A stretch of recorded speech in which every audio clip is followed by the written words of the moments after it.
Oi, pessoal! Esse é o Desafio da Leitura e esse vídeo tem spoiler, então fiquem alertas. Nós vamos fazer uma discussão mais aprofundada do livro Mulheres que Correm com os Lobos. E é isso. Então, o primeiro capítulo é da introdução, que ela explica o que é essa mulher selvagem. Seria aquela mulher primitiva, aquele eu interior que não é assim modificado pela sociedade. Certo? Certo. Próximo? Tá. Aí o capítulo... porque o capítulo, a introdução é rápida. A introdução dura 50 eternidades lendo, mas ela é rápida de se explicar. É isso que eu quero dizer. Aí o capítulo 1 ele vai falar da loba. O que é a história da loba, né? La que Loba. era uma mulher... La Loba, entre parênteses. A mulher lobo. Que era uma mulher velha que andava pelo deserto, que ela recolhia ossos de animais, principalmente de lobos, então ela ia recolhendo, até que em um determinado momento ela cantava, eu acho. Isso. Ela cantava, e aí daí o animal voltava à vida, era isso? É isso. Sim. Eu não lembro mais. É isso mesmo. Então, o que isso significa, né, esses ossos? Esses ossos significam a força indestrutível da mulher, né, que ela tem que se apegar, e também tem todo um significado de transformação, né, do velho voltar a ser novo, do novo virar o velho, desse ciclo, certo? Certo. É uma Fechou? simbologia toda com o osso, porque o osso é a parte que, depois de toda a nossa história acabar, ainda permanece. Então, é isso que ele quer dizer, como se fossem as nossas raízes, assim, né? Hoje a gente pode, se a gente tá lá no fim do poço, se a gente resgatar, vai ter a força ali, que são os nossos ossos. É a história que passa de um para o outro. Ela até fala isso no começo, né, Mi?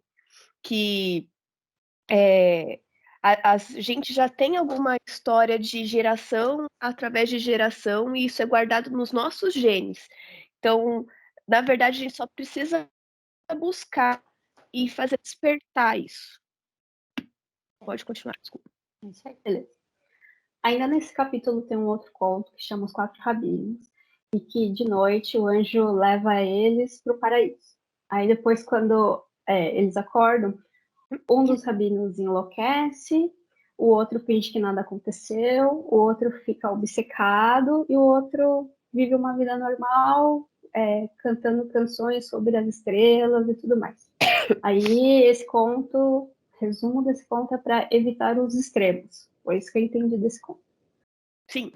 Uma coisa? Na verdade é para ponderar e ter um equilíbrio, né? Nem você ficar se encantando por tudo, mas você também fingir como se nada aquilo tivesse acontecido, né?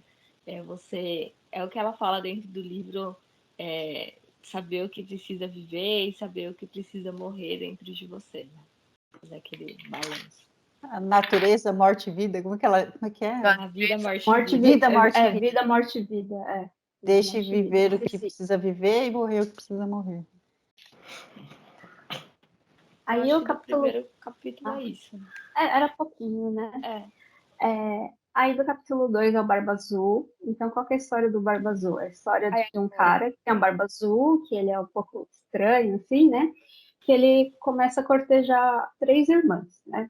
Aí ele corteja tudo, aí a mais nova meio que se interessa por ele, as outras falam, nossa, ele é esquisito, né? E daí ela acaba se casando com esse Barba Azul, aí ele leva essa moça para morar no castelo dele, e ele vai viajar. Aí ele fala assim, olha, você pode fazer o que você quiser, chama suas irmãs, sua família para passar um tempo aqui enquanto eu tô fora, tal, mas você não pode abrir uma porta do castelo, ele tem essa chavinha, beleza. Aí ela pega, chama as irmãs, aí a esposa do Barba Azul conta essa história, aí todo mundo fica curiosa, falando, eu quero ver o que tem, né, nessa porta. E elas começam a procurar a porta, né, onde que fica essa porta. Então, são, acho que vários andares, 2 ou 3 andares, cada andar tem mais de 100 portas, até que acham a tal porta, aí colocam a chave, quando abrem, tem um monte de esqueleto, das vezes esposas desse Barba Azul.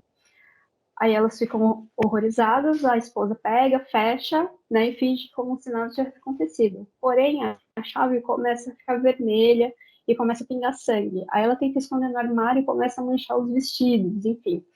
E nisso, as irmãs dela vão embora e o Barba Azul volta. Aí ela fala que perdeu a chave. Ah, eu não sei onde que eu pus a chave. Só que ele sabe que ela tá mentindo.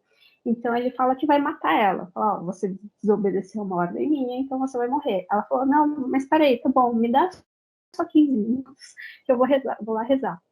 Aí nisso ela pega, né, tá esperando a ajuda dos irmãos, que ela tem uns irmãos lá também. Aí eles pegam, chegam no castelo e matam o Barba Azul. E termina aí o conto. Aí começa a simbologia, né? O Barba Azul é um perigo que você não enxerga de imediato, mas que pela intuição você deveria enxergar. E no simbolismo do conto, a intuição seriam as irmãs, as outras irmãs que não gostavam do Barba Azul. Aí ele também fala que tinha a mãe também, que a mãe foi muito displicente porque ela não orientou a filha dos perigos que tinham na vida, né? E daí fala assim também que o Barba Azul é aquela coisa que mata sua criatividade, sua curiosidade, né? Que a curiosidade é bem vista quando é no homem. Ah, ele é uma pessoa investigativa, né? Ela quer aprender. Agora, quando é mulher, é pelo lado negativo. Ela quer ficar espiando as coisas, é curiosa demais, não precisa disso. Então, seria um modo de matar a sua curiosidade em busca de respostas. Eu tenho que dois mais? pontos. Um é que, na verdade, a menina lá que casou com o Barba Azul, no começo ela também não gostou dele. Mas aí depois ele levou ela num passeio de cavalo e tal, e ela acabou escondendo essa primeira impressão dele e ficando com uma segunda impressão. Então, o que a autora traz no livro é que você tem que manter, tem que entender essa sua primeira impressão, porque isso é a sua intuição dizendo. Uma coisa que eu não gostei desse capítulo, assim, que me irritou profundamente, e eu não sei se é bobagem minha ou não, mas ela fala assim, se você tem intuição que tem que abrir a porta, você tem que abrir a porta. Só que ela, antes dela ter intuição, antes dela ter qualquer coisa, ela tinha um tratado com ele. Independente de ser ele, de ser ela, de ser a mãe dele, ela tem um tratado. E isso me incomoda, porque fica parecendo que a pessoa pode quebrar qualquer tratado, qualquer acordo, qualquer solicitação de outra pessoa se for em prol da curiosidade dela. E não é assim, principalmente dentro de um relacionamento. São pessoas individuais, e se ele quisesse não esconder que ele tá matando umas pessoas, aí também já é too much, mas se fosse alguma coisa muito pessoal dele que ele achasse que ainda não era o momento para mostrar para ela, ela não tinha o direito de invadir, né, o espaço que era o espaço dele. E eu acho que isso, inclusive, vai contra coisas que ela fala depois no livro. Porque mais parte no livro ela fala que você tem que ter sua individualidade, tem que ter seu tempo, tem que ter o seu universo preservado. Você não precisa, né? Você não deve fazer com que a outra pessoa seja o tempo todo o seu universo. Então, isso me incomodou um pouco, porque parece que isso é válido se for a mulher. Se for o homem, não. Se for o homem, tem que absorver tudo.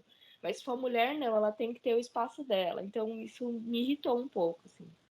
Eu também não gostei disso também, porque eu fiquei com dó do Barba Azul. Assim, eu sei que ele era ruim, mas eu tô querendo dizer pelo fato disso que você falou. Você tem que ter confiança. Se você falar pra pessoa não fazer, caramba, confia, né? O relacionamento tá aí pra você saber até que parte você pode chegar. Tudo bem que a história veio com um conceito de que a gente tem que se preservar, a gente tem que realmente desconfiar até uma certa parte, não pode se entregar por inteiro. Só que no conto, por ser um conto, é muito rápido. Então, assim, a impressão que dá é ele foi a pessoa malvada da história, né? Ele é o malvado da história, mas ela saiu impune. Assim, qual o problema de você não. E também ele fala muito sobre um preconceito em relação à aparência. Só porque que ele tinha uma barba azul, coitado. E a pessoa que é feia não tem vez na terra, não. A pessoa só vai desconfiar pela aparência. Oxi, não gostei disso. E assim, por ele agradar, tudo bem, às vezes realmente o que ela escreveu, de certa forma, é verdade. A gente fica deslumbrado mesmo quando a pessoa faz agrado. Só que às vezes isso é inerente da personalidade dela. Ela vai querer realmente comprar coisas ou fazer atividades para agradar o outro. Mas avaliando psicologicamente, o que eu gostei que ela fez que ela começou a explicar e que eu não tinha avaliado por esse ponto, é o fato do Barba Azul ser algo que sempre vai te aparecer nos seus sonhos. Então eu achei que isso é verdade, porque muitas vezes, eu não sei você, quando eu tenho pesadelo, geralmente é com coisas que me incomodam. O Barba Azul, acho que ele apresenta isso. São coisas que te incomodam e às vezes você acaba revelando isso nos seus sonhos. Eu sempre sonho que eu sou deixada sozinha, gente. Eu sempre sou abandonada. Todo sonho é isso. É eu criança, é eu adulta, então é uma coisa que me incomoda. Quando ela estava lendo, é que fica difícil para explicar, né? Porque eu não consigo explicar bem. Assim, o livro é complexo, mas ela começa a falar que o Barba Azul às vezes acaba se apresentando em forma de sonho porque é uma forma com que o seu subconsciente acaba se libertando dando gatilhos para mostrar qual que são os problemas para você tentar procurar ajuda, né? E aí eu percebi que é verdade, assim. Eu vi que os meus sonhos sempre têm o mesmo padrão, apesar de tudo, assim. E eu falei, não falei nada, né? Mas o conto. Mas é isso, eu gostei do conto, não gostei da interpretação dela, fiquei com dó do Barba Azul. Então eu sou a pessoa errada do rolê. A pessoa errada do rolê. Na verdade, acho que eu não fiquei com dó do Barba Azul, mas eu acho que as coisas acordadas elas têm que ser mantidas, ou pelo menos discutidas. Então, assim, se para ela era um problema não abrir aquela porta, então ela não poderia ter concordado em falar, não, tudo bem, eu não vou abrir. Então, isso, né, acho que trazendo para nossa reflexão, para nossa vida e tal, se concordou, tá concordado. Se você não concordou, você não tem o direito de passar por cima de um acordo sem antes voltar nele, né? Mas em contrapartida, eu concordo com o que ela fala, que se sua intuição tá dizendo, talvez tenha algo de errado ali também, né? O Barba Azul é o cara do Yu, né? É o cara do... mais ou menos isso. Eu gostei do conto também, eu não conhecia esse conto. Ai, gente, eu lembro dele da minha infância. Eu não Era o que eu mais conhecia. gostava.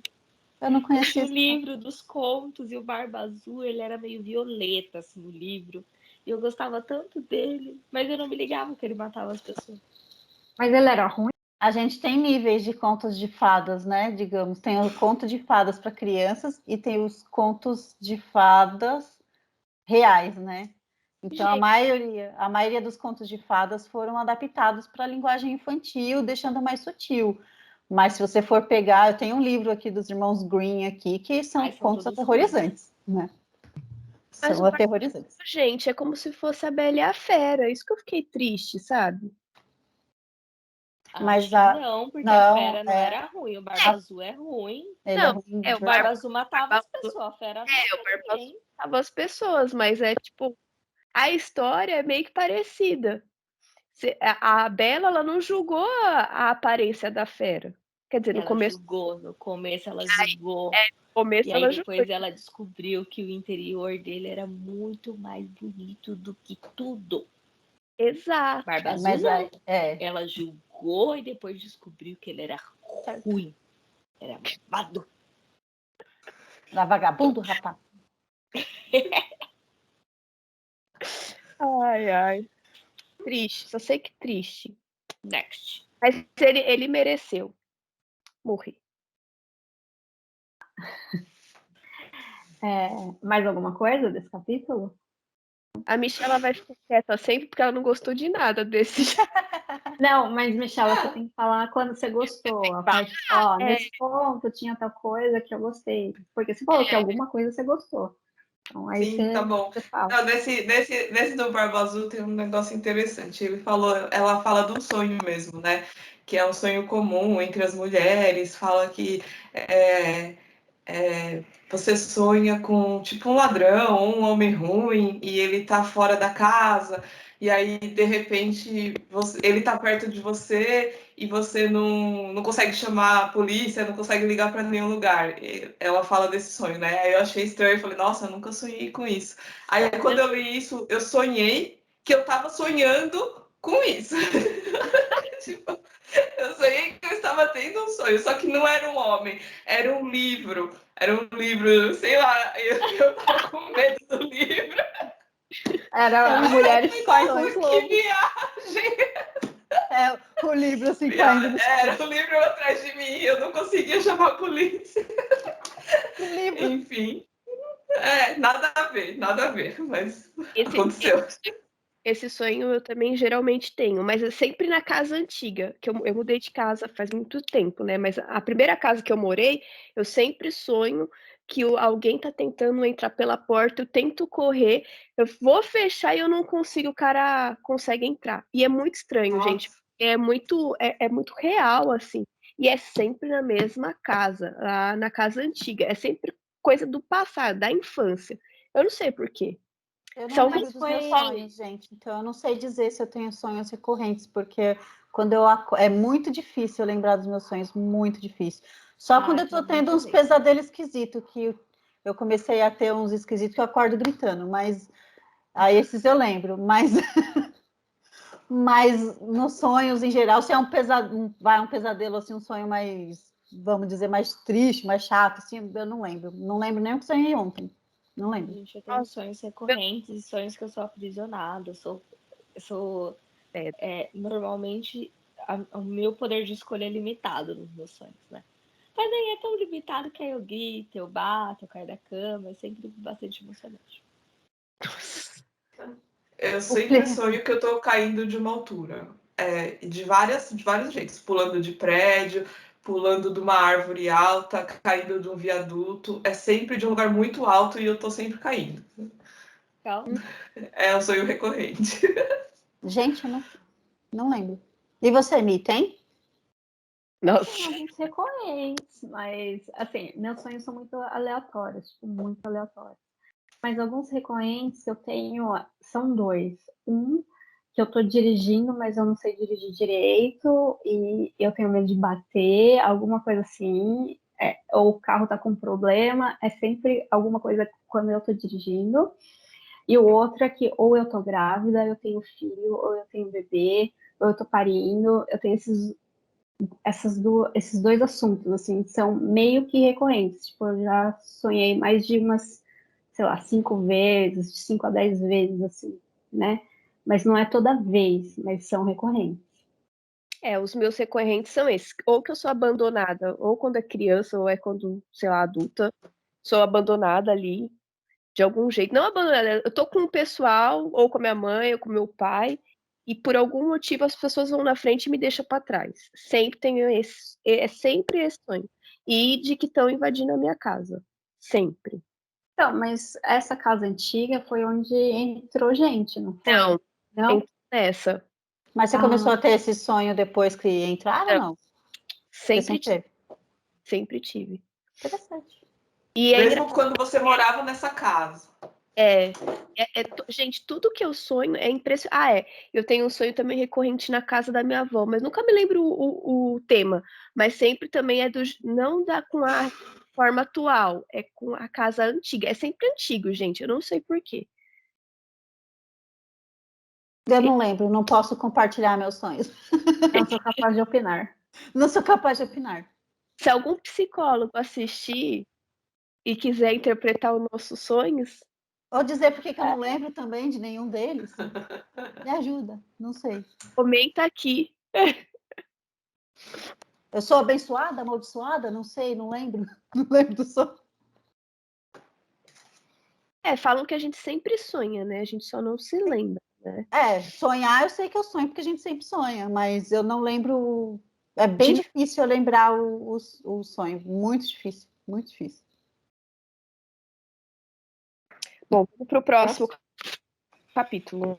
Bom, o capítulo 3 é da Vasilisa Assabita, que é um ponto russo lá do leste europeu. Então, conta a história de uma criança, a Vasalisa, que está lá no leito de morte com a sua mãe. A mãe está morrendo, está doente, tudo. E antes de morrer, a mãe entrega uma bonequinha para ela, que ela fala que para ela brincar, cuidar, sei lá. Aí a mãe morre, aí o pai, pouco tempo depois, casa com uma outra mulher que já tem 2 filhas. E daí essa família nova, né, não gosta da Vasalisa. E daí fala assim, vamos nos livrar dessa menina, então vamos lá pedir para ela pegar fogo lá na Baba Yaga. Baba Yaga era tipo uma bruxa, vai assim, né? A mulher velha, a mulher selvagem. E daí, assim, Ela gosta. hã? A Baba Yaga que a Michela gosta. Isso. E daí aí foi assim, ela vai lá pegar fogo, ou ela se perde na floresta, ou a Baba Yaga vai matar ela. Aí ela vai, tudo, e a boneca, ela alimenta a boneca. Não sei como, ela fala que alimenta no livro. Às vezes é só simbólico, assim, ela pega um pedacinho de comida e põe na bonequinha, não sei. E, enfim, ela alimenta a boneca, e daí ela consegue achar a casa da Baba Yaga com a ajuda da boneca, né? E daí ela acha, e a Baba Yaga, né? A casa tinha pernas de galinha, era uma casa bem excêntrica, assim, né? E daí ela chega lá, a Baba Yaga fala, posso te dar um pouco de brasa do fogo e tal, mas primeiro você vai fazer umas coisas pra mim.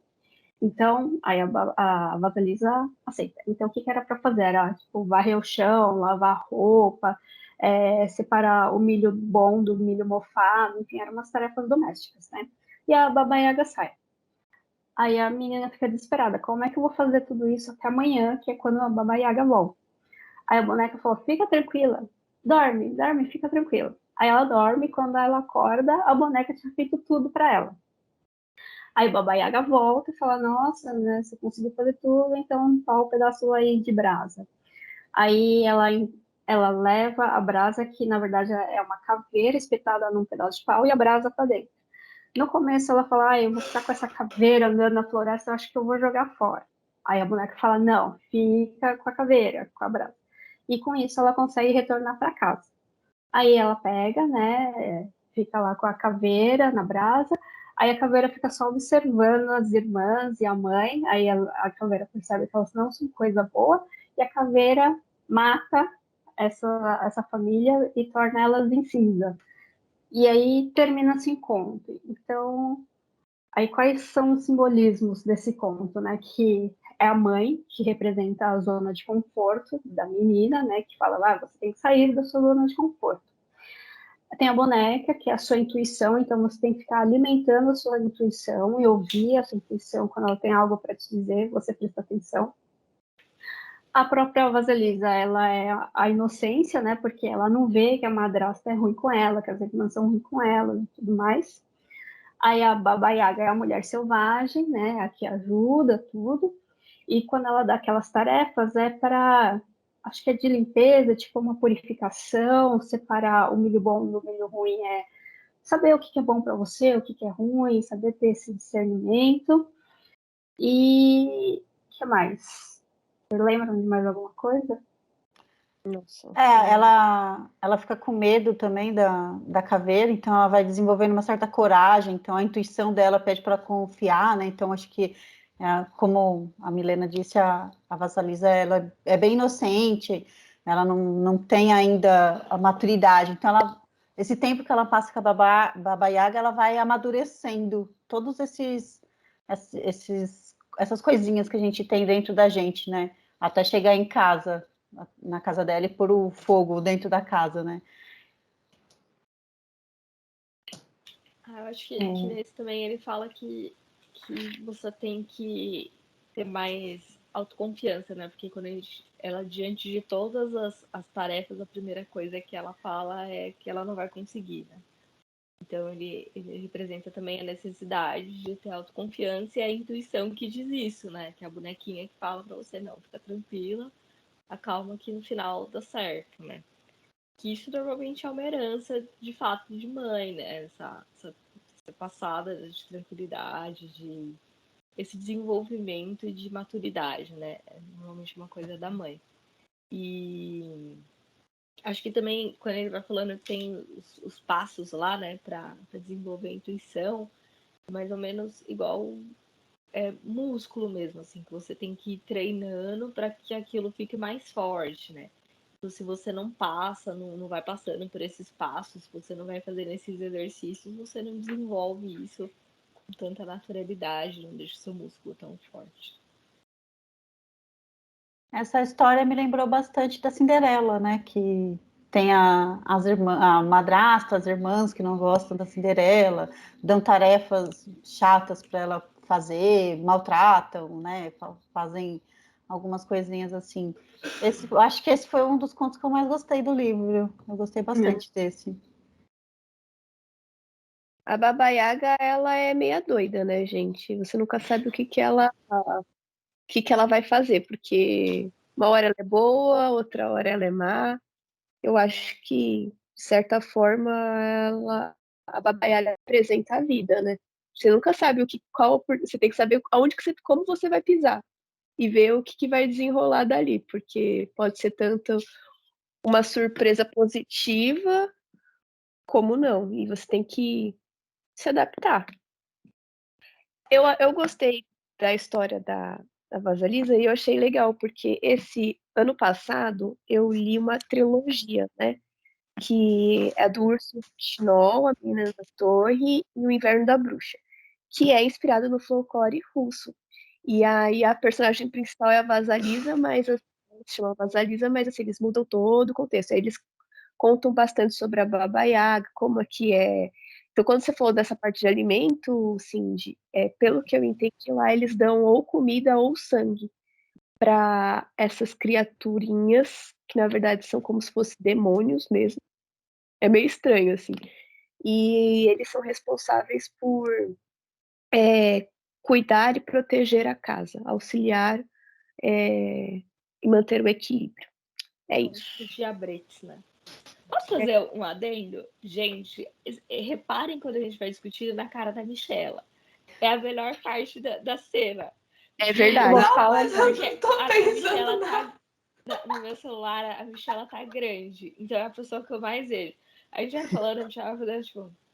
Gente, da onde vocês arrancaram isso? Eu tô aprendendo com vocês, porque acho que eu não cheguei a essas conclusões, não. O que você achou dessa história, Michela, quando você leu?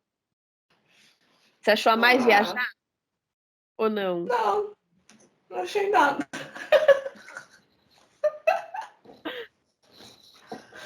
Não achei nada, gente. Eu não consigo.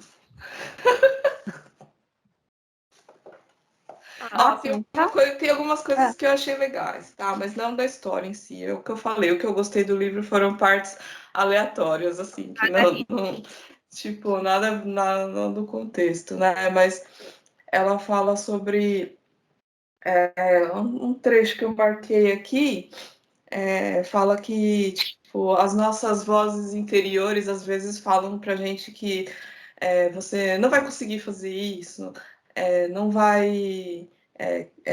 Tipo, tudo é perigoso, né? Se você não pode agir desse jeito, tipo como ele fala que isso, acho que seria o comportamento da mãe, né? Seria o da mãe, mas a mãe falando com a Vasalisa, enfim, sei lá. Mas ele quer dizer que é a gente mesmo, né? São comportamentos que a gente tem. E eu acho isso legal, porque é algo que eu sinto bastante, entendeu? Tipo, que a gente se sabota o tempo todo, né? Acha que você é incapaz, você não consegue, aquilo não é para você. E, enfim, fora do contexto total da história, eu achei que isso foi algo que é importante para mim. E tá nesse capítulo. É isso que eu tenho para falar, nada a ver com a história. Mas tem sim. Tem tudo a ver com a história. Então eu que não enxerguei, tá? Tem sim. Vemos? Sim. Bom, então o capítulo 4 fala sobre Mina para o Homem Selvagem Manauí. Então essa história é assim, é de um homem que quer casar com duas filhas gêmeas. Né? É um conto africano, né? Isso. Então ele vai lá, quer casar com as duas meninas gêmeas, só que o pai fala assim, ó, você só vai casar com elas se você descobrir o nome delas, porque não era revelado. Aí ele fala, ai, tá bom, né? E nisso ele tem um cachorrinho, né? E aí o cachorrinho fica lá, né, de espreita, né, ouvindo a conversa das meninas e descobre o nome delas. Aí ele pega, volta correndo para contar pro dono dele qual que é o nome delas. Mas nisso tem um osso lá com carne no meio da floresta. Aí ele, vou comer. Aí ele come. Aí nisso ele já esqueceu o nome das gurias.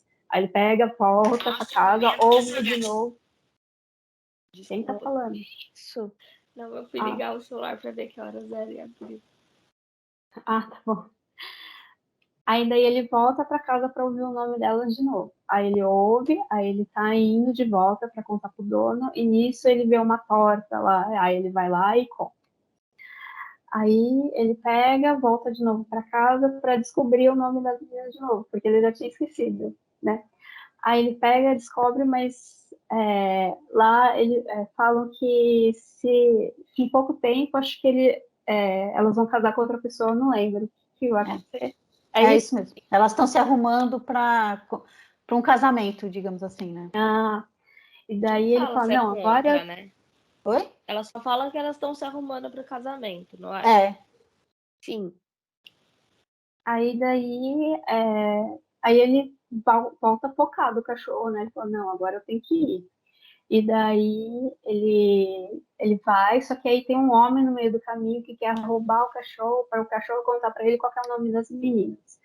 Aí ele consegue lutar, fugir e chega no dono, conta pro dono. Aí o dono sai correndo para ir lá nas meninas. Aí ele consegue chegar, só que aí o pai fala, não, mas elas o tempo todo elas iam casar com você, né? Já estava prometido para casar com você. E essa é a história. Aí, qual que é a simbologia dessa história, né? Que, primeiro, acho que é o mais simples, são as tentações ao longo do seu caminho, né? A comida, né? O osso, a torta, é para você evitar as tentações, né? E ficar focado no que você precisa. E as duas mulheres, por que duas mulheres? Porque uma representa o interior e outra exterior. Não sei também direito. E o nome seria para ter uma consciência do que você está procurando, né? Saber aquilo e reter aquela informação para você.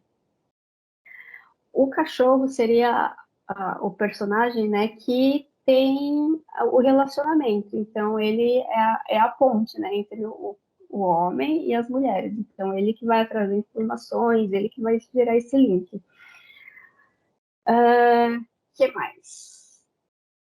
E o homem seria alguém do mundo interior mesmo, né, do nosso interior, que tenta tirar a gente do foco, assim, que tenta fazer esquecer quem a gente realmente é. Talvez seja até a pessoa que realmente ela falou, não, você não vai conseguir, você não é capaz, tal. O sabotador interno, né? A gente tem muito.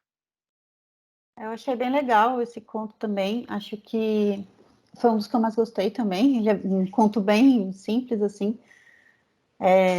Essa parte do nome é bem legal. É porque tem cachorro, por isso você gostou. Ele é tão fofinho, bonitinho. E distraído, que nem eu. Mas eu acho que essa parte do nome é uma coisa que é bem legal, acontece em alguns contos, por exemplo, do Rumpelstiltskin, que você tem que descobrir o nome para você ter um certo poder na pessoa, né, digamos assim. Então, o nome é uma coisa muito importante que a gente tem. Quando você quer descaracterizar uma pessoa, você coloca X, tipo, vamos falar assim, a gente está falando de um estudo. A gente fez um estudo com 100 indivíduos. Esse é o indivíduo 1, indivíduo 2, indivíduo 3. Tipo, você descaracteriza a pessoa. Então, essa parte do nome é uma coisa bem legal. Não que descobrir o nome vai dar poder para o Manauí em cima das mulheres, mas é o que a Milena comentou, de você saber reconhecer aquilo que você está querendo, né? Saber entender direitinho o que é, o que representa aquele nome, o que você está querendo, né? Então, acho que é bem legal esse conto, e E realmente, no meu ver ali, as duas mulheres, na verdade, seriam praticamente uma só, né? Porque até o cachorrinho, quando eles conhecem as meninas, estão conversando com as meninas, ele fala, essa aqui é mais bonita, é aquela ali, ela fala mais, é tipo, uma completa a outra. Então, elas estão representadas em duas mulheres separadas, mas no meu entender ali, quando eu terminei, elas são tipo uma mulher só mesmo, um único ser, que somos assim, né, divididos mesmo. Uma hora a gente mostra uma coisa, outra hora a gente mostra outra, nosso interior e exterior. Então, achei bem legal esse conto. Eu deveria ter falado no começo, mas eu não falei, vou falar agora. Esse livro ele é muito rico culturalmente. Isso que é bem legal. O fato dela ter viajado vários países, ela trouxe contos de diversas de diversas culturas mesmo. E ela é aberta para isso. Então, ela faz a análise em cima de cada cultura também, o que representa. Isso é bem legal. E sobre esse conto, eu não tenho nada a acrescentar, porque vocês falaram tudo. Então, essa foi a discussão desses capítulos, né? É um livro muito longo, por isso que a gente dividiu, né? Para não ficar tão maçante e para dar um fôlego também para quem quiser ler, entender e comentar o que a gente já discutiu até agora. E aí no próximo vídeo a gente continua. Tchau, pessoal! Tchau!